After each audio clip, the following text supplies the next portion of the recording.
धीर्धैनं श्रवणपटे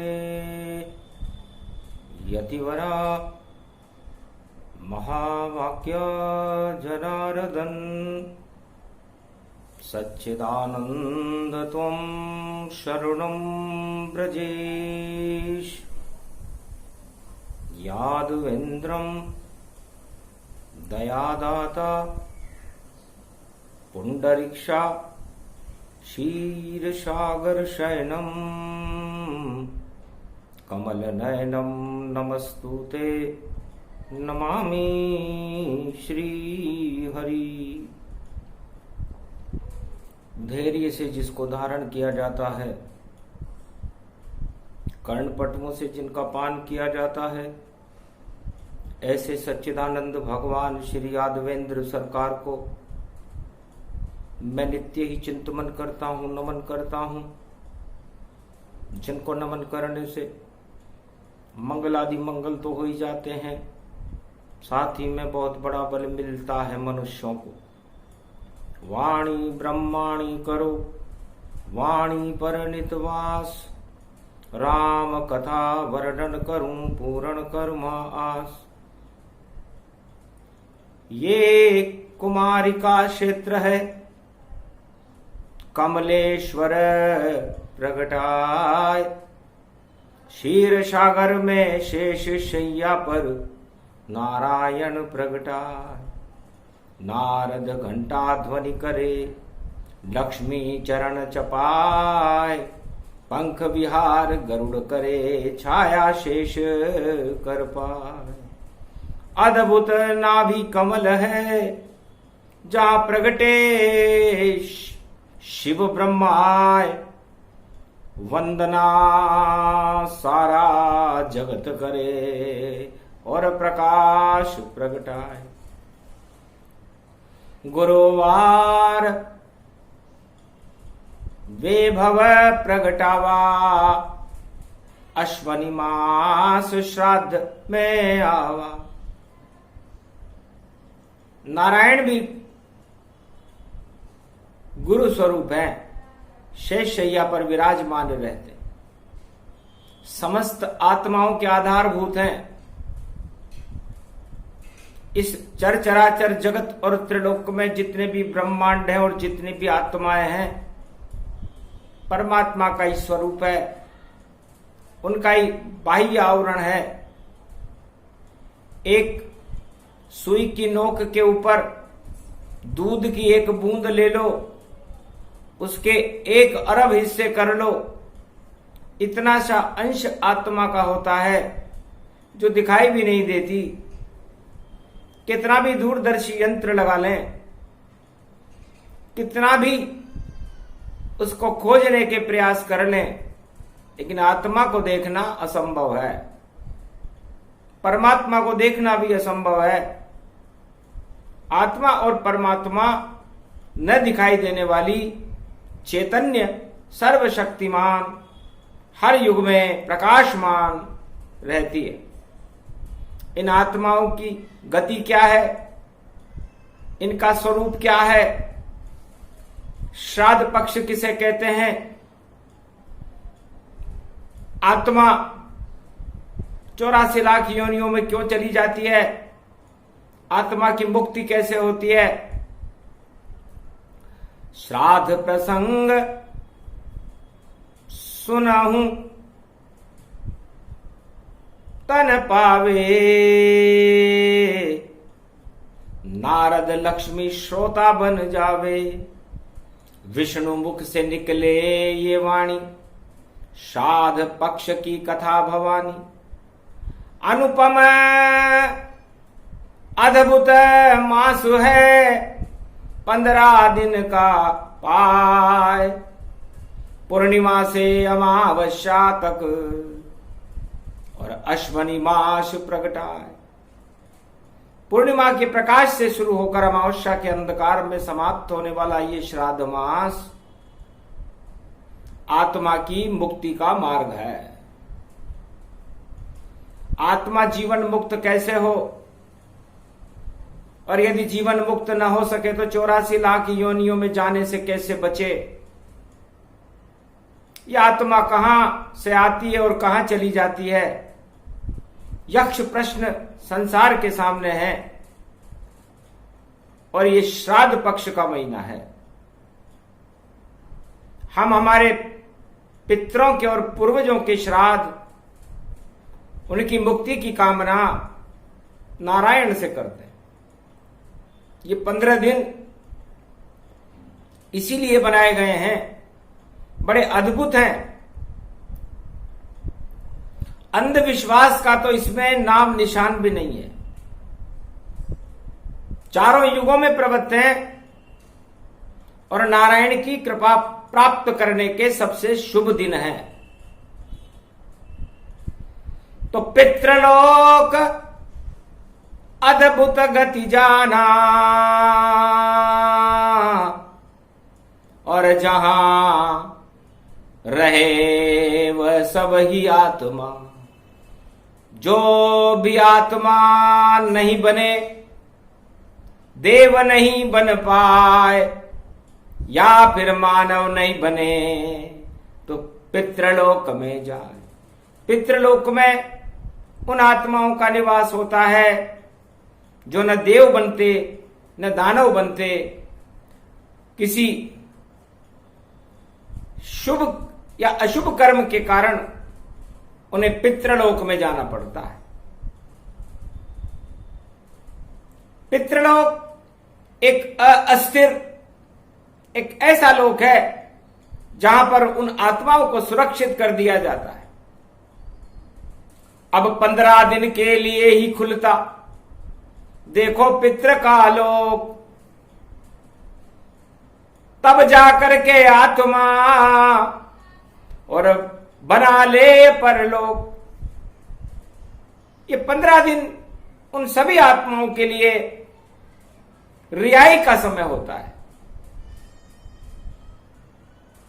नारायण की कृपा होने के बाद हो सकता है उनको देव योनि मिल जाए, हो सकता है उनको मनुष्य योनि मिल जाए, हो सकता है उन्हें वहीं रहना पड़े, क्योंकि पुण्य कौन वहां देगा, मनुज दे नहीं पाए। फिर कैसे आत्मा पितृलोक की जीवन मुक्त कहाए। तब नारद ने यह प्रश्न भगवान नारायण से पूछा, महाराज जब आत्मा 84 लाख योनियों में भी नहीं गई, आत्मा देवता भी नहीं बनी, आत्मा परमात्मा भी नहीं बनी, आत्मा मनुष्य भी नहीं बनी, तो फिर गई कहां? और पितृलोक में चली गई, तो पितृलोक से बाहर इन 15 दिनों में कैसे आए? वह शक्ति कौन जो उनको मुक्त कर देती है? ये कथा कहो नारायण हमसे, जो आनंद बड़ा ही देती है। तब कहा विष्णु ने हंस करके, ये कथा अद्भुत सुनाता हूं।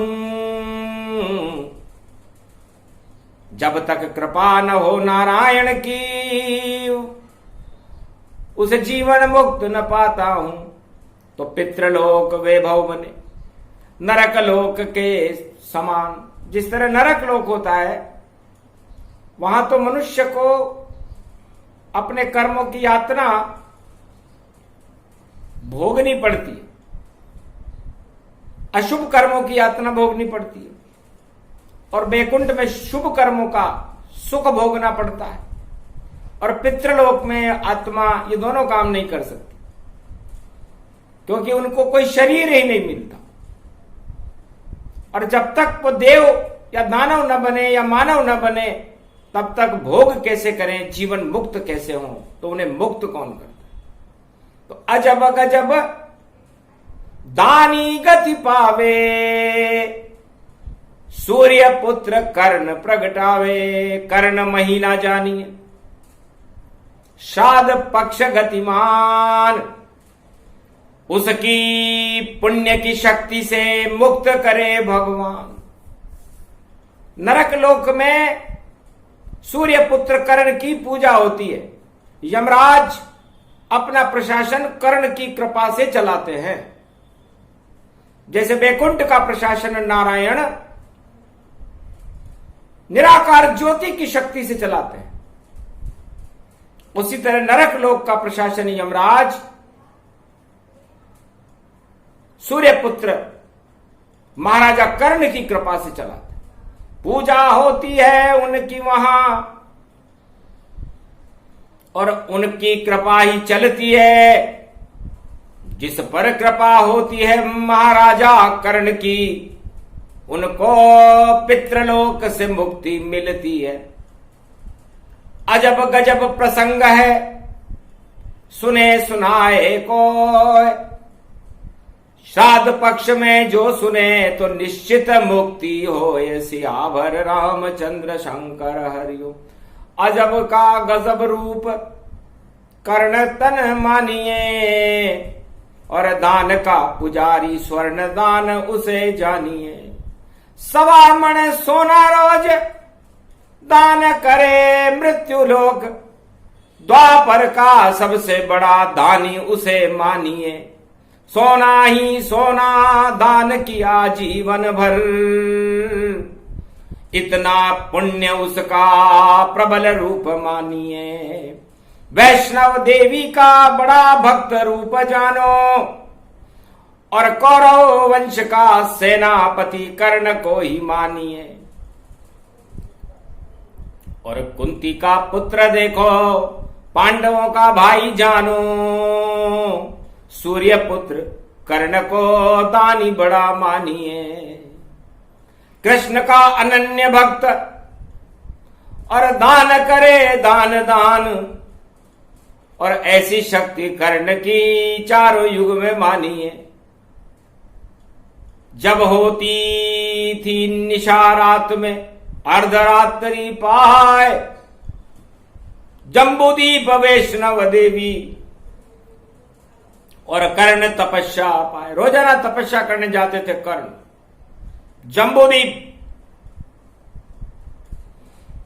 में त्रिकूट पर्वत पर भगवती जगदम्बा वैष्णव देवी का एक विशाल मंदिर था। उसमें एक सोने की कढ़ाई के अंदर, तेल के अंदर, गर्म तेल, उबलते तेल में वो अपने शरीर को मां के चरणों में समर्पित कर देता, और उसमें ही डूबा रहे करे भगवती जाप, जब तक ब्रह्म मुहूर्त नहीं होवे। और करे सुमरण भगवती मात।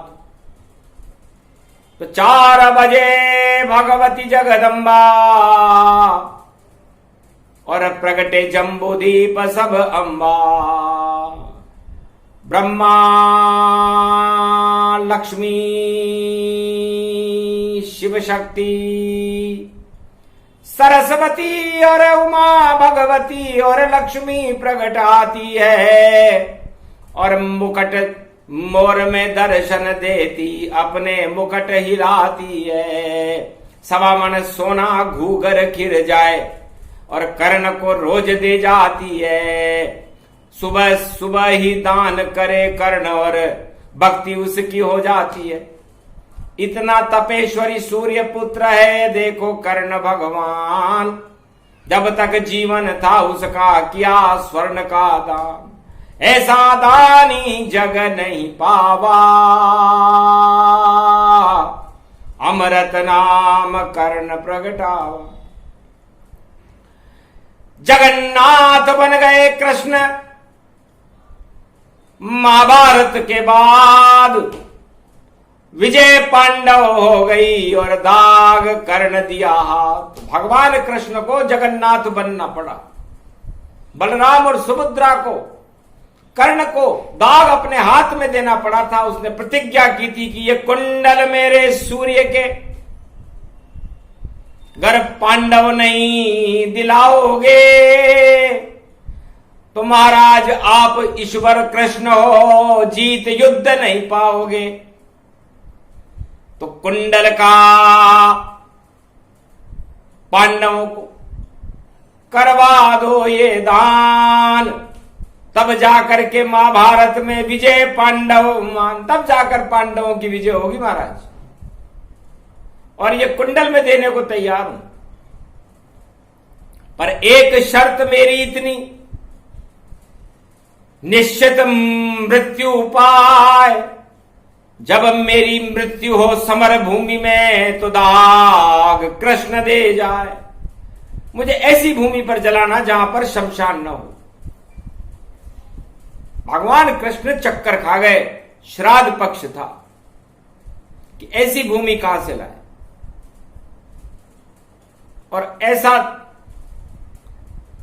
देखा सब ब्रह्मांड जब सारे ही शमशान, तो ओमकार के हाथ में और दिया दगन भगवान, अपने हाथों में हाथ जल गए जगन्नाथ भगवान के, सुभद्रा के और बलराम के, लेकिन सूर्य पुत्र कोणार्क के मंदिर में उड़ीसा के तट पर श्राद्ध पक्ष में महाराजा कर्ण को अपने हाथों में दाग दिया, चिता मुखाग्नि दी, तब बैकुंठन की खीर को और मुख में दिया तब डाल, क्षीर सागर की खीर से कर्ण भी हुआ निहाल, बैकुंठन में वास भवानी, स्वर्ण भवन कर्णौ गतिमानी। सदगति हुई, क्योंकि भगवान कृष्ण ने और भगवान राम ने अपने माता पिताओं को मुखाग्नि नहीं दी। भगवान राम ने तो जटायु, जिसने अपना सर्वस्व सीता को बचाने के लिए लगा दिया था, उस गरुड़ पक्षी के लिए, उस गिद्ध के लिए भगवान ने उसको अपने हाथ से चुंबन करते हुए मुखाग्नि दी थी।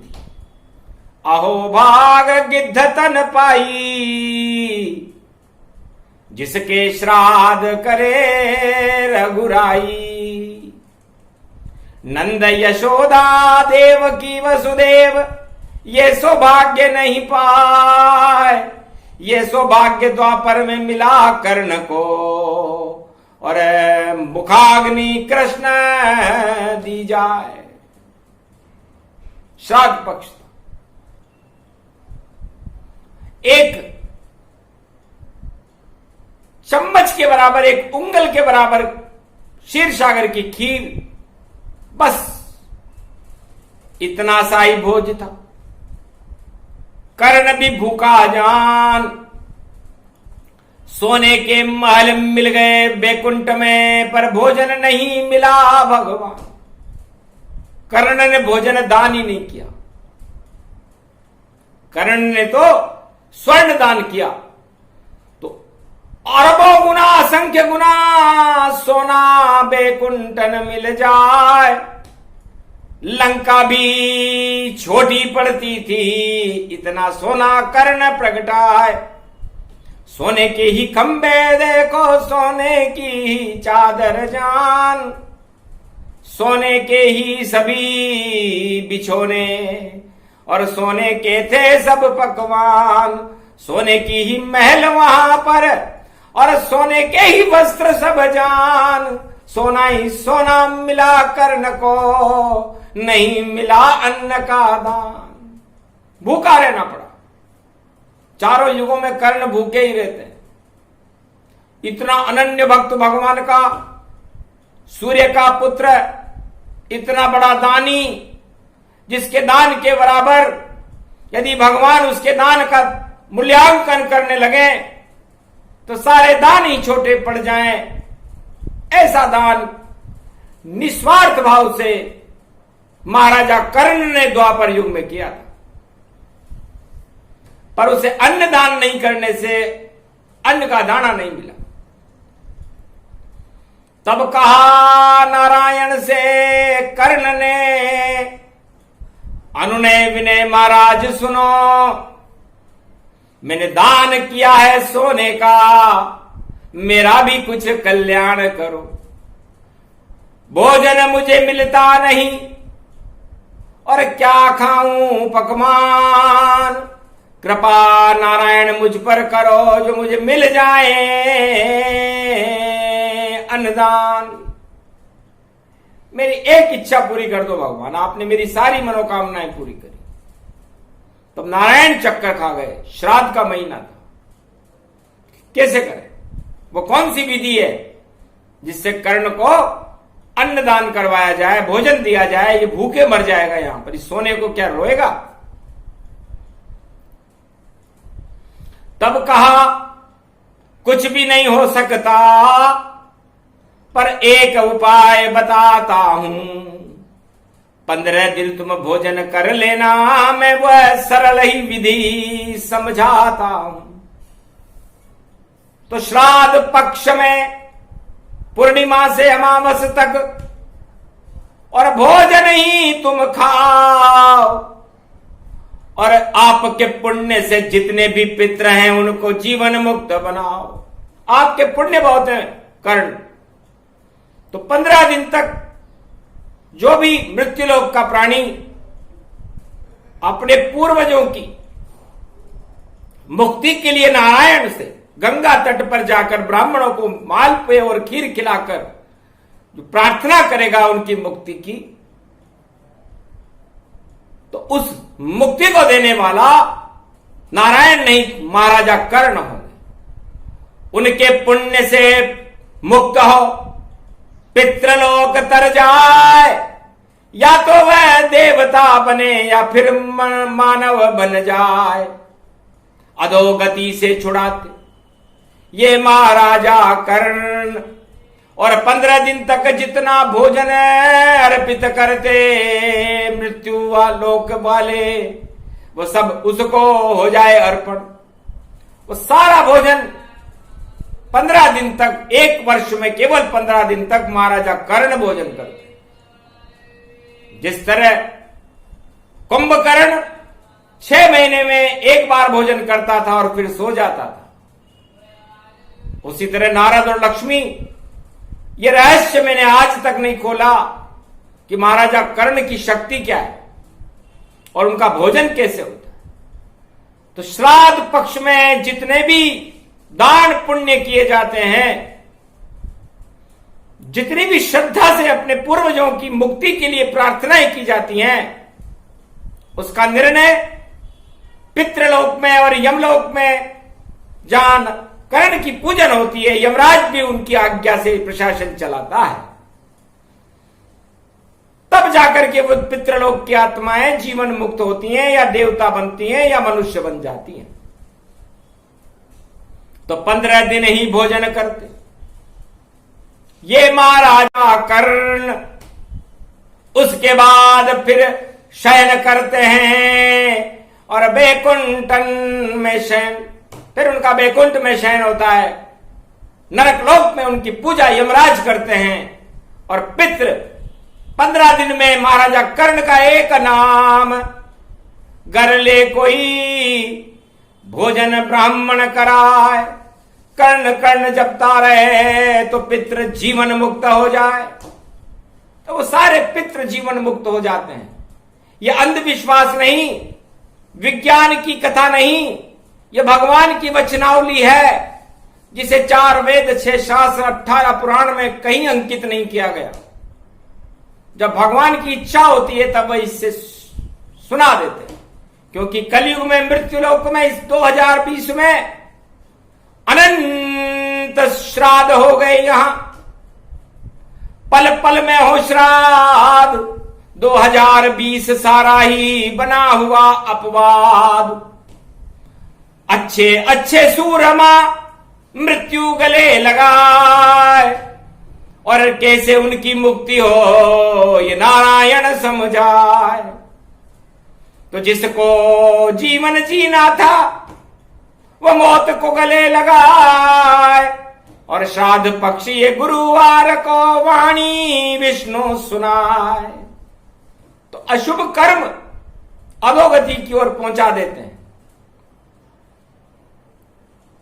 जीवन में जितने भी आप शुभ कर्म करोगे, परहित करोगे, दूसरों की भलाई करोगे, सब अमृत बनकर आपकी रक्षा करेंगे और कई जन्मों तक आपके साथ काम आएंगे।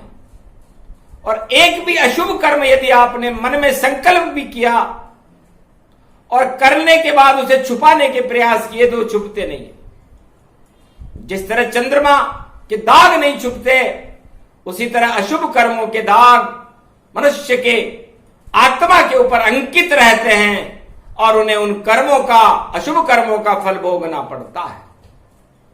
तो है मृत्युलोक के वासियों, कलयुग के वासियों, भगवान नारायण पहली बार इस कथा का अवतरण उन समस्त मानवों की मुक्ति के लिए कर रहे हैं और कर्ण से प्रार्थना कर रहे हैं कि जीवन मुक्त सबको करो, जो कोरा ना का काल। अरे क्यों भेजते हो उन्हें पितृलोक में, कर दो सब शुभ हाल, खोलो दरवाजे बैकुंठ के।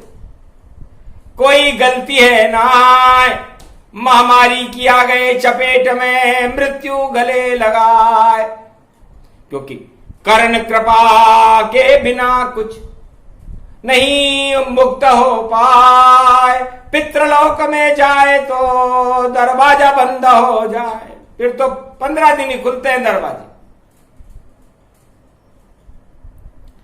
इस बार 15 दिन तो पितृलोक के दरवाजे खुलेंगे ही सही, लेकिन पुरुषोत्तम महीने में भी दरवाजे खुले रहे, क्योंकि नारायण का महीना है। नारायण जीवन मुक्त करने के लिए ही 13वां महीना बनाते हैं, उसे मल मास कहते हैं, अधिक मास कहते हैं। मल का मतलब होता है आपके द्वारा किए गए पाप। उन पापों को धोने के लिए नारायण भारत में अधिक महीने में अपना प्रकाश फैलाने के लिए 33 करोड़ देवता अपनी पूरी शक्ति के साथ आते हैं और 1 महीने तक बद्रीनाथ नर नारायण पर्वत पर अपना बसेरा बना करके और अपने भक्तों के किए गए पापों को धोने का काम करते हैं। और जो भक्त ओम नमो भगवते वासुदेवाय, श्री कृष्ण शरणम मम, ओम श्री नारायणाय नमः, गोविंदाय नमः, माधवाय नमः, केशव क्लेशनाशाय नमः, त्वं शरणं ब्रजेश, त्वं शरणं ब्रजेश। श्राद्ध पक्ष और पुरुषोत्तम महीने में जो भी भक्त, जो भी मनुष्य मृत्युलोक में इन मंत्रों का जाप करता रहता है, अपने पूर्वजों की मुक्ति के लिए नारायण से प्रार्थना करता रहता है और महाराजा कर्ण के चरणों में जो कुछ उसकी श्रद्धा हो वो भोजन कराता रहता है, तो उसके सभी पितृ जीवन मुक्त हो जाते हैं और पितृ दोषों से उसे मुक्ति मिल जाती है। क्योंकि पितृ ऋण जब तक नहीं चुकता तब तक आप इस मृत्युलोक में किसी भी युग में आ जाओ, परेशान ही रहो। पितृदोष, श्राप दोष, ये बड़े दोष हैं। श्राप दोष राजा दशरथ को भी लगा था, श्रवण कुमार के माता पिता ने दिया था कि पुत्र मोह में मरेगा, तो भगवान राम ने उस श्राप दोष को मिटाया नहीं और पुत्र मोह में राजा दशरथ चक्रवर्ती सम्राट जो अयोध्या के थे मरना पड़ा था।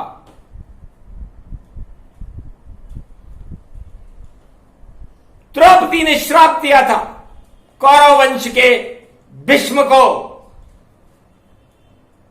जो उस समय कौरव सेना के सेनापति थे, धृतराष्ट्र को, दुर्योधन को और दुशासन को और समस्त कौरव वंश को कि तुम्हारा नाश होगा। एक नारी का चीर खींच रहे देखो सरे बाजार, एक दिन ऐसा आएगा और हो जाए नरसंहार। उसका श्राप फलित हुआ और महाभारत हुआ। इस तरह प्रजा भी श्राप देती है जब वो भूखे मरती है और वह श्राप राजा को भोगना पड़ता है, और उससे बचने के लिए ये श्राद्ध है। और महाराजा कर्ण का महीना है तो कर्ण के मंत्रों का जाप करें, महाराजा कर्ण को याद करें और अपने पूर्वजों की मुक्ति के लिए, श्राप दोषों की मुक्ति के लिए, कर्म दोषों की मुक्ति के लिए पूरा महीना आपके लिए है। 15 दिन तो श्राद्ध के, उसके बाद 1 महीना नारायण का महीना, अधिक मास मलमास, आपके सारे पापों से आपको मुक्त कर देगा। करके देखिए। ये कथा कहानी है ही नहीं, ये विष्णु वाणी सुनाते हैं। अमृत उसमें वर्षा करता, कल्याण भारत का कर जाते हैं। 1.25 अरब भारतवासी का कर देते कल्याण, ऐसे नारायण भारत में। और देखो भारत के भगवान, वही नारायण चारों युगों में भारत की रक्षा करने के लिए भारत में अवतार बनकर अवतरण करते हैं। तो ये प्रसंग श्राद्ध पक्ष का था। वाणी किसी पुस्तक से तो आती नहीं है। अब कलयुग में लोग कहते हैं ये तो पंडितों का अंधविश्वास है। यदि किसी को भोजन कराना अंधविश्वास है तो फिर उस भोजन को 12 महीने खाना भी अंधविश्वास है। तो ये कौन सा विज्ञान और कौन सा ज्ञान कहता है कि मृत्युलोक का प्राणी भोजन ही ग्रहण न करे, या अपने घर आए हुए अतिथियों को भोजन ही न कराए? तो इसमें कौन सा अंधविश्वास है? अंधविश्वास तो वह है जब आप अशुभ कर्म करते रहो और शुभ कर्म को करने के लिए संकल्प भी न करो। तो कब कहा नारायण ने किसी से कि वह भोजन अन्न और दान करे, अगर इच्छा उसकी है ही नहीं तो नारायण का नाम भजे। तो अपने पितरों का नाम ले और नारायण भज जाए तो भी पितृ जीवन मुक्त हो, बोले नारायण मुस्काए। तो अद्भुत वाणी श्राद्ध पक्ष की और नारायण रहे सुनाए। धन्य धन्य नारायण ये जो कर्ण प्रसंग बताए। तो क्या का मतलब होता है कर्म, और ऋण का मतलब होता है आपके ऊपर कर्मों का ऋण चढ़ा हुआ है। तो आप उस ऋण को उतारने के लिए शुभ कर्म करो, श्राद्ध पक्ष में करो, तो आपके ऋण चुक जाएंगे। एक कर्ण कहते हैं कान को। तो मुख से भगवान का नाम न ले सको तो 15 दिन श्राद्ध पक्ष में भगवान के नाम को तो सुनो, हो सकता है आपके अंदर सद्वृत्ति प्रकट हो जाए, वो भी कर्ण। और कर्ण का उल्टा कर दोगे तो नरक हो जाएगा। तो यदि ये दोनों काम आपने नहीं किए तो फिर आपको नरक में जाना तो तय है। और नरक में जो खिंचाई आपकी यमराज द्वारा होगी सहन नहीं कर पाओगे। इससे शुभ कर्मों की शुभ गति और शुभ से हो कल्याण। नारायण का भजन करो और श्राद्ध पक्ष में करो अन्न का दान, भोजन भट्ट खीर मालपुए और पितरों को देवो खिलाए। अंधविश्वास समझो नहीं, श्रद्धा से प्रगटाए। श्राद्ध और श्रद्धा एक जैसी होनी चाहिए। तो श्राद्ध आपके पूर्वजों के प्रति आपकी श्रद्धा का प्रतीक है, अंधविश्वास नहीं। और हर मनुष्य का धर्म है, हर पुत्र का धर्म है कि वह अपने पितृ ऋण, स्त्री ऋण, पुत्र ऋण, गुरु ऋण, इनसे मुक्ति प्राप्त करे। ये वेदों की आज्ञा है।